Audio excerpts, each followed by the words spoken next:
50,000 अटल tinkering lab की स्थापना अगले 5 साल में सरकारी स्कूलों में की जाएगी। इसका मकसद जो इनोवेशन है उसको बढ़ावा देना है और छात्रों के बीच जो वैज्ञानिक सोच है उसको आगे बढ़ा देना है। इसके अलावा जो सरकारी स्कूल हैं वहां ब्रॉडबैंड की कनेक्टिविटी को हम बढ़ाएंगे।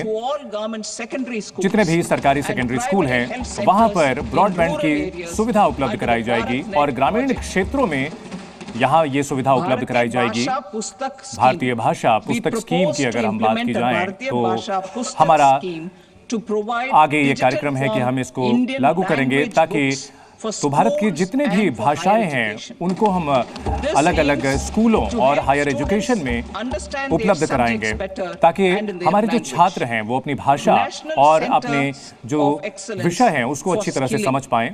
इसके अलावा हम स्किलिंग के लिए यानी कौशल विकास के लिए हम एक योजना लाएंगे। 2024 में हमने ये योजना लाई थी।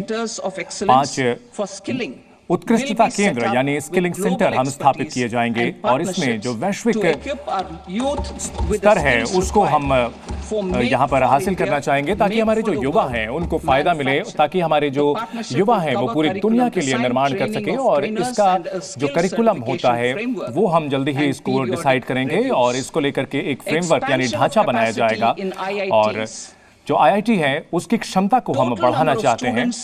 अगर अभी बात की जाए तो 23 आईआईटी में जो अभी कुल छात्रों की संख्या है वो 100% बढ़ी है। ये पहले 65,000 हुआ करती थी लेकिन अब ये 1,35,000 बढ़ चुकी है। पिछले 10 सालों में ये बढ़ोतरी दर्ज की गई है।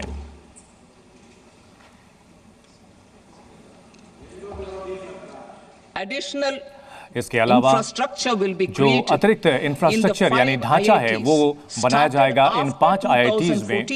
2014 के बाद जो आईआईटी शुरू किए गए हैं वहां पर छात्रों के लिए जो हजारों छात्र हैं उनके लिए सुविधा बढ़ेगी। यहाँ हॉस्टल और दूसरी जो सुविधाएं वो बेहतर की जाएगी और आईआईटी पटना का विस्तार किया जाएगा।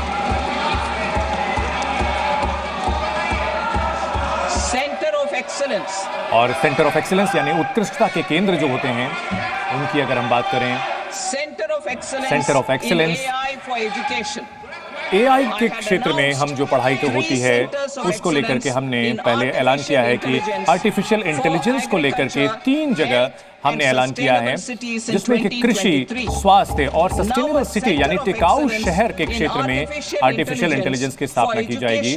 और हम अब शिक्षा के लिए जो इस इंस्टीट्यूशन है उसकी स्थापना 5,500 करोड़ की लागत से की जाएगी। जो मेडिकल की पढ़ाई है उसका विस्तार किया जाएगा।